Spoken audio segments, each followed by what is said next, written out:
Welcome back to the deep dive. Today we are zeroing in on a really specific place in time. Pünderich, right on the Moselle River, around 1650.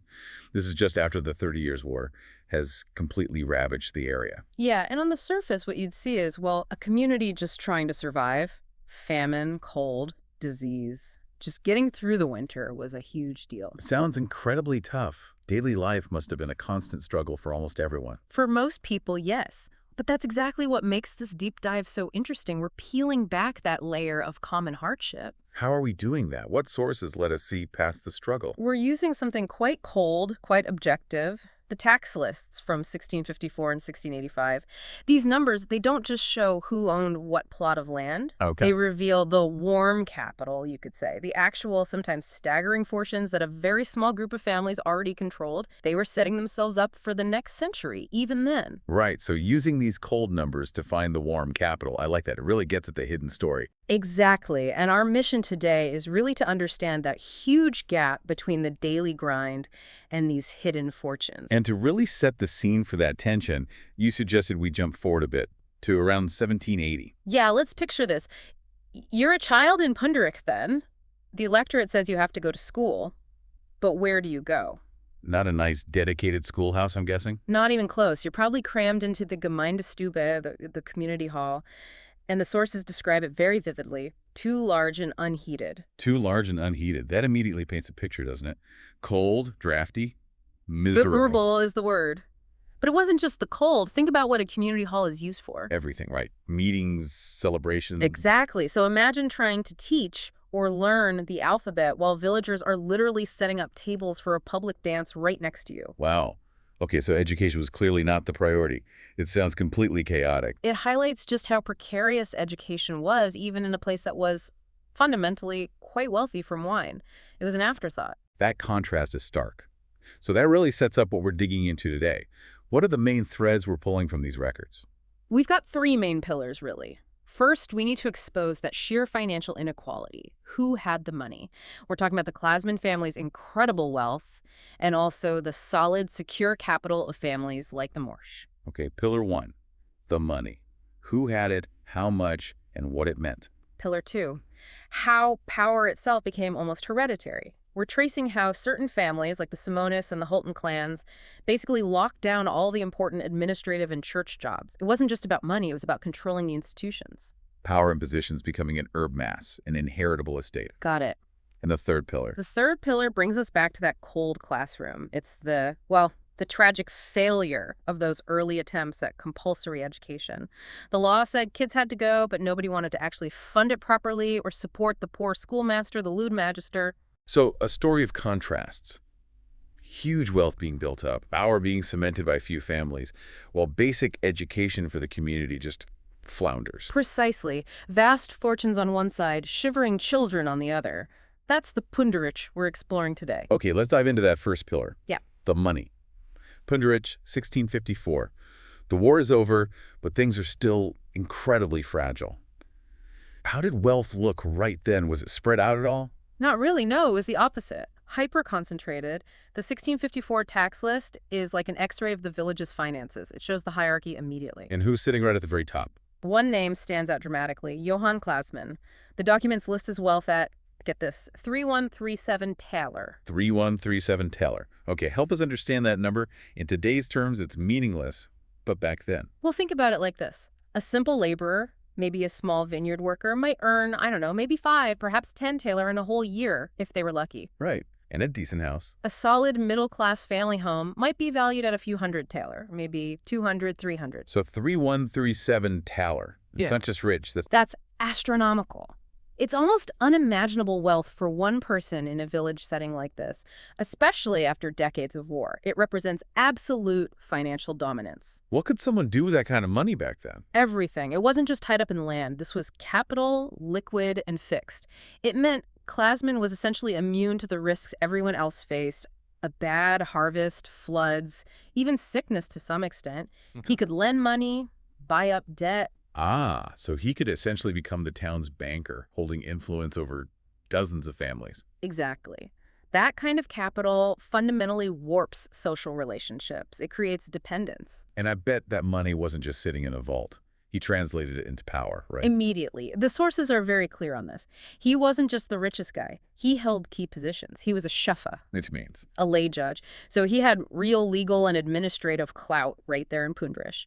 He interpreted local laws, settled disputes. Okay, local power. But he was also Hofmann des Kurfürsten, the elector's steward or administrator. This is crucial. Why? What did that role entail? It linked him directly to the regional power structure in Trier.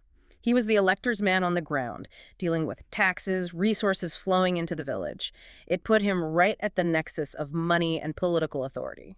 So he controlled local justice and had ties to regional administration and finance. That's a potent combination. It's a potentially dangerous concentration of power in one person's hands, especially in a community trying to rebuild fairly. Okay, so Clasmann is in a league of his own with over 3,000 taler. How did other wealthy families compare? Did anyone else even come close individually? Individually, no, not in the 1654 list. But we do see the collective power of other established clans, the Hermes family, for instance. Hermes clan. How did they fare? Collectively, they were the third wealthiest group in the village. Their combined assets were listed at 2165 taler. Still a huge amount. That's definitely enough to command influence. Absolutely. But it was spread out more. If we look at one prominent member, Hieronymus Hermes, his individual share in 1654 was 461 taler. Okay, 461 taler. Significant wealth makes him a big player, but it's nowhere near Clasmann's 3137. It's maybe a seventh of it. Roughly, yes. And that difference is important. Clasmann had concentrated almost absolute financial command. The Hermes family had distributed collective influence. It's a different kind of power. And there's a bit of a sad footnote to the Hermes story, despite all that wealth. Yeah, it's a fascinating little detail the sources mention. Despite having this really strong financial base in the mid-17th century, the Hermes male line eventually died out. So even all that money couldn't guarantee the family's future. Exactly. It's a stark reminder that dynastic success was fragile. Disease, accidents, not having male heirs, any number of things could wipe a powerful family off the map. While other families, maybe with less spectacular wealth but steady persistence, like the Morsch, endured. Okay, let's talk about them. The Morsch family. You describe them as the solid, wealthy middle class. That's right. The Morsch represent that bedrock of stability. They weren't necessarily aiming for the top administrative jobs like Clasmann, but they had reliable generational wealth. And the figures bear that out. Yes. The tax lists show figures like 1160 taler for one branch and 609 taler for another. Serious money. What did that kind of wealth provide, if not top political power? Resilience. That's the key word. It meant they could weather storms literally and figuratively. A bad wine harvest wouldn't ruin them. They could afford decent dowries for their daughters. They could survive economic hiccups that might cripple poorer families. So their status came less from political maneuvering and more from just solid financial defense. Pretty much. They secured their place through stability and managing their assets well over time. Okay, so we've got the super lead administrator Clasmann, the wealthy but ultimately fading Hermes clan, and the reliable Morsch middle class. What about wealth generated not from land or office, but from skill? The artisans. Yes, the dynasties of diligence, as we might call them. This is where things get really impressive, I think, especially in that post-war context. Why impressive? Because these families built substantial fortunes through specialized trades. They didn't inherit massive estates or get appointed by the elector. They made their money through essential skills, often tied directly to the wine economy. Give us an example. The cooper, in a place like the Moselle Valley, who makes and maintains the wine barrels. The cooper. It's an absolutely vital job. Right. No barrels, no wine storage or transport. Exactly. And look at Christoph Schächer. He's listed as a cooper in 1654. And his wealth, 783 taler. Wow, 783. That's significantly more than Hieronymus Hermes' individual wealth. It is. Think about that. A skilled tradesman holding wealth that rivaled some of the established landowning families. It tells you just how valuable that craft was. That's incredible. It really underscores the economic engine of the region. Any other examples? Definitely. Look at Matthias Schmitz, the baker. Also crucial, especially after years of potential food shortages. He's noted as being wealthy and also child rich, which suggests a successful household. His wealth in 1654, 834 taler. Even more than the cooper. So the baker and the cooper were right up there in the financial elite, purely based on their trade. Absolutely. Families like Scher and Schmitz formed a really important foundation for the village economy. They achieved serious wealth, often without the direct political connections of a Clasmann, showing that hard work and essential skills were definitely rewarded. They provided a kind of economic counterbalance to the purely administrative elite. Okay, so part one showed us who had the money right after the war. Clasmann at the top, Hermes and Morsch families, and skilled artisans like Scherer and Schmitz building fortunes. But money can vanish. How did these families ensure their power lasted beyond just one generation? That's the critical shift we see starting around 1670 and really solidifying into the 18th century. It's about institutionalizing that power, making sure the wealth wasn't just fleeting, but translated into positions that could be, well, almost passed down. So the key jobs in the village mayor, judge, church roles, they stopped being simple appointments. Increasingly, yes. They started to function more like an herb mass, an inheritable estate. It wasn't official, of course, but you start seeing the same family names appearing in these key roles generation after generation. It created a closed loop very hard for outsiders to break into. And what were those specific roles they targeted, the ones that really mattered for control? It was a combination of secular and religious authority. You absolutely wanted the chufa role, the lay judge. That gave you control over local law and administration. Okay, the judge. Then the burgermeister, the mayor, the chief executive of the village. Obvious power there. Makes sense. But crucially, they also went for church positions. Being a synodal deputy, gave you influence in the wider regional church structure. And the Frühmesser, the chaplain who celebrated the early Mass, held significant local spiritual authority and often controlled church assets. Ah, so controlling both the town hall and the church pulpit. That's comprehensive. It's total control, really. By placing family members in both civic and clerical roles, the elite families ensured they influenced every aspect of village life, from law and taxes to salvation and charity. And importantly, these church roles often provided a good income and pathway for sons. Which families really mastered this interlocking strategy? Two names dominate this period: Holton, or sometimes spelled Holton, and Simonis. The Holton clan, remember, already had a solid financial footing back in 1654. Right, they were already wealthy. But they didn't just sit on their money. They played the political game expertly. Look at Johann Conrad Holton, born in 1672. Around 1713, 1714, he holds both the synodal position and the burgermeister role. Wow. So he's representing the village to the church and running the village government at the same time. Exactly. Imagine the power that concentrates in one person. His decisions locally would have been almost unchallengeable. He embodies that fusion of church and state control at the village level. And the Simonis family?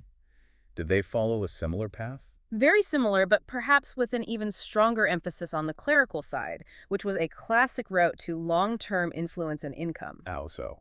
We see Johann Heinrich Simonis, born in 1697. He becomes both a Frühmesser and a synodal. Okay, so deep into the church structure. Chaplain and deputy. Yes. This meant the Simonis family wasn't just involved in the day-to-day spiritual life through early Mass.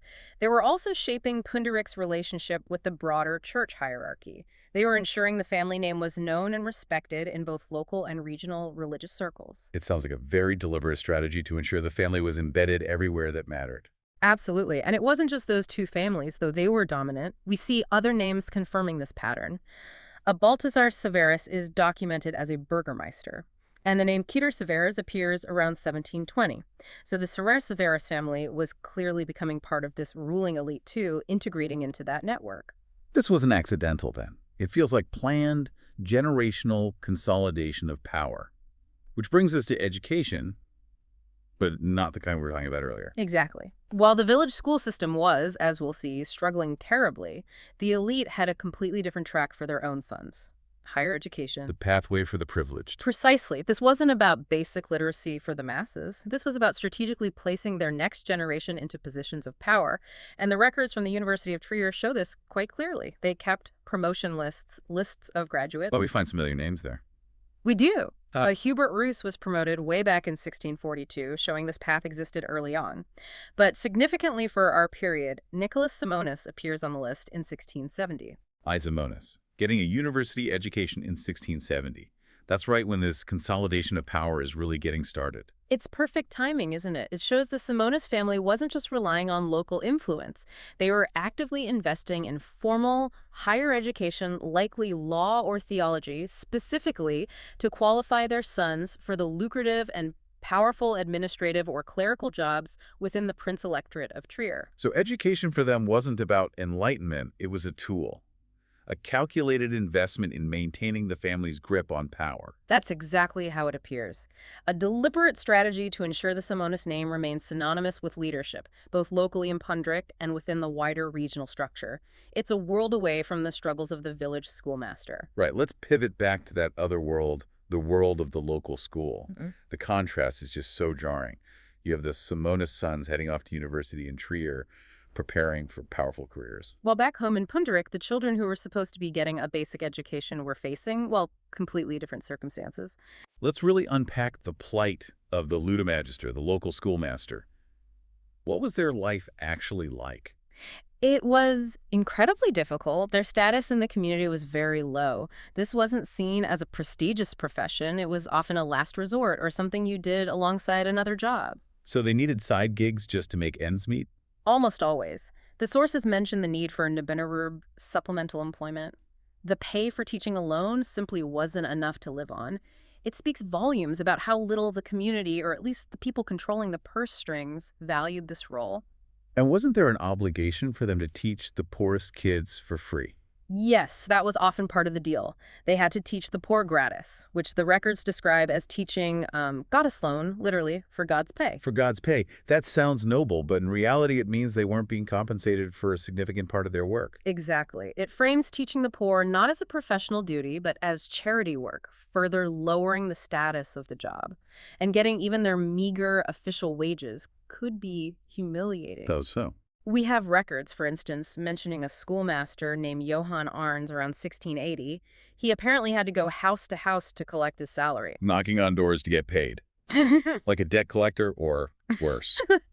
It puts the teacher on the level of a day laborer begging for wages, or perhaps someone collecting charitable donations. It completely undermines any authority they might need to command respect in the classroom or the community. Especially when you contrast that with someone like Clasmann, who, as the Elector's Hoffman, was collecting taxes, probably with considerable authority, maybe even backed by force. It's the perfect illustration of the system's priorities. The tax collector is powerful and backed by the state.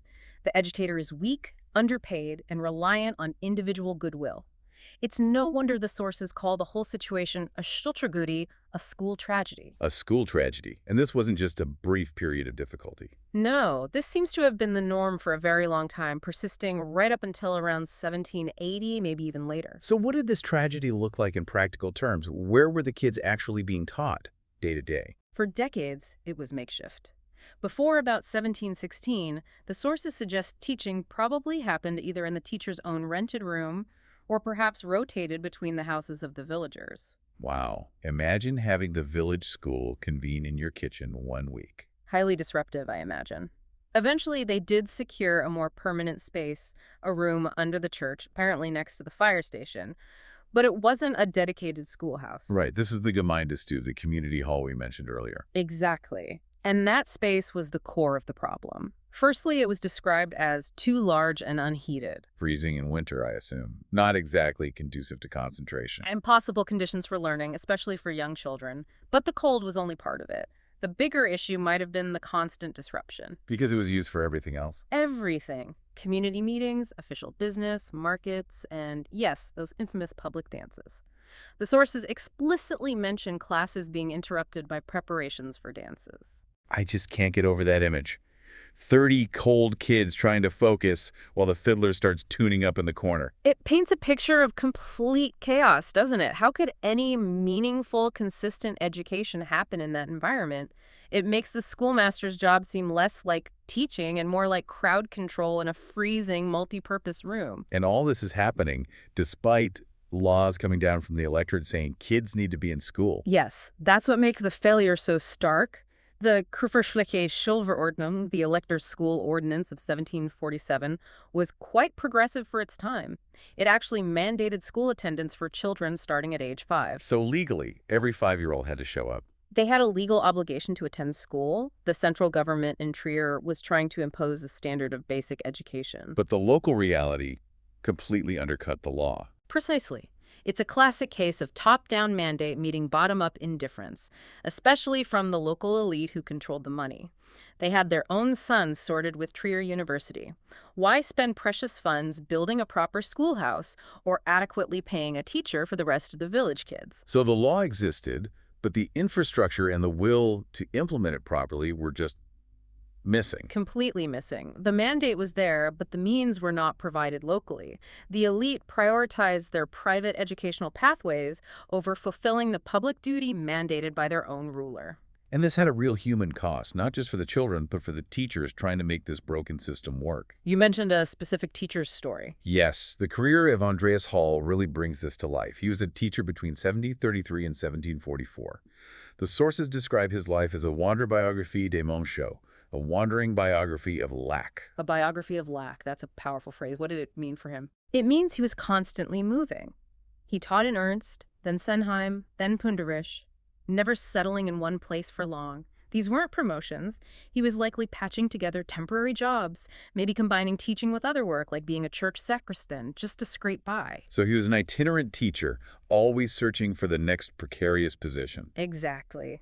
His nomadic career shows just how difficult it was for the electorate to establish and maintain a stable, qualified teaching force in these villages. If teachers couldn't make a decent living or have any job security, they'd inevitably move on. Hall's life is the embodiment of that systemic failure. It's a bleak picture on the education front. Let's widen the lens again, though, and think about life and death more broadly in Pünderich during the century after the war. We've talked about wealth and power, but ultimately everyone faced the same basic uncertainties, right? Absolutely, that's a crucial point. No amount of money, not even Clasmann's 3137 tailor, could fully insulate you from the realities of 17th and early 18th century life. Disease was rampant and unpredictable. The sources mention specific outbreaks. Yes, they particularly note the impact of the pest year's plague outbreaks, highlighting 1666 as a bad one. These epidemics could sweep through a community and decimate the population, rich and poor alike. So life expectancy was generally low. Very low by our standards. Reaching the age of 70 was quite rare, something noteworthy enough to be specifically mentioned in church records when it happened. Wealth might have bought slightly better odds, maybe better food, cleaner conditions, but it was no guarantee against infection or accident. And the records capture these extremes, the occasional long life versus the constant threat of early death. They do. You get these striking contrasts. On one hand, you have someone like Widow Maria Franzen, who died in 1724 at the astonishing age of 90. 90 years old. Yeah. In that era, that's incredible longevity. She saw so much change. An absolute outlier. She would have lived through the end of the 30 Years' War, the plague years, the consolidation of power we've been discussing. But then you contrast her long life with the heartbreakingly common instances of early death, even among the well-off families we've identified. Like the example from the Schuster family, or rather, the Schmitz family she married into. Exactly. Anna Christina Schur, remember Christoph Schur, the wealthy cooper? She married into the equally prosperous Baker family, the Schmitzes. A good match, securing artisan wealth. But she died in 1732. How old is she? Just 21. And tragically, it was the same year she got married. Oh, wow. 21. Died in her wedding year. Childbirth complication, maybe? Or just a sudden illness? The records don't specify, but either is plausible. It's just a stark, visceral reminder of how precarious life was. All the dynastic planning, all the accumulated talent could be undone in an instant by fate or biology. Securing land and office was one thing. Securing life itself was another matter entirely. Yet, despite that fragility, the families who did survive and maintain their wealth, the Hultons, the Simonas, maybe building on the Clasmann foundations, they clearly wanted to leave a permanent mark, something more lasting than individual lives. That's where we see the big, visible investments start to happen. If you have consolidated wealth and stable control over the village institutions, what do? You build. You leave a legacy in stone. Like the church. Exactly, the main parish church. The building that stood there in the mid-18th century dated back to 1529. It had seen better days, no doubt. So the community, led and largely financed by these elite families, embarked on a major project, building a new parish church. Construction started in 1766. 1766. That's a significant date. Building a church isn't cheap. It requires serious, sustained funding. It's a massive undertaking for a village. It's a statement of stability, of piety, but also implicitly of the financial capacity of the leading families. This wasn't funded by pennies in the collection plate. This required the kind of capital base established by the Holtons, the Morsch, maybe drawing on the legacy of families like Clasmann, and the stability provided by artisans like the Schmidts. And parts of the church's identity were even older, linking back further. Yes, which is fascinating. The church bells, the Glocken, some of them predate the 1766 building significantly. We know, for instance, of bells dating back to 1681. 1681. So those bells were ringing when Johann Arns was trying to collect his teaching salary house by house. They rang through the later plague years, through the rise of the Holton and Simonis families. Exactly. Those bells are incredible symbols of continuity. They survived the demolition of the old church and were presumably installed in the new one. They literally connect the struggles and triumphs of the late 17th century directly to the established power structure of the mid-18th century that could afford to build the new church. Their sound echoes across generations. So, pulling it all together, the accumulated wealth, whether from administration like Clasmann, political maneuvering like Holton and Simonis, or reliable trade like Schmidt's, it didn't just stay in private hands. It eventually flowed into these major community projects. It had to, in a way. These projects cemented the status of the ruling families. Building the church, maintaining public structures, these became visible symbols of their successful stewardship, linking their financial capital directly to the physical and spiritual heart of Pünderich. Their fortunes became the foundation stones of the village's future. In a very real sense, yes. Every major civic and religious institution that emerged from this period was, in part, a monument to the families who had successfully navigated the post-war chaos and learned how to turn wealth into enduring, inheritable power. #outro. Well, this has been quite a journey through a century of Pünderich's history. We started with the almost shocking concentration of wealth right after the 30 Years' War, figures like Johann Clasmann, with his incredible 3137 teller giving him immense leverage. And we contrasted that warm capital, as we called it, with the genuinely cold, harsh reality faced by those trying to get a basic education. The Ludimagister struggling for pay, the children shivering in that unheated, chaotic Gemeindestube. Yeah, that image really sticks with you.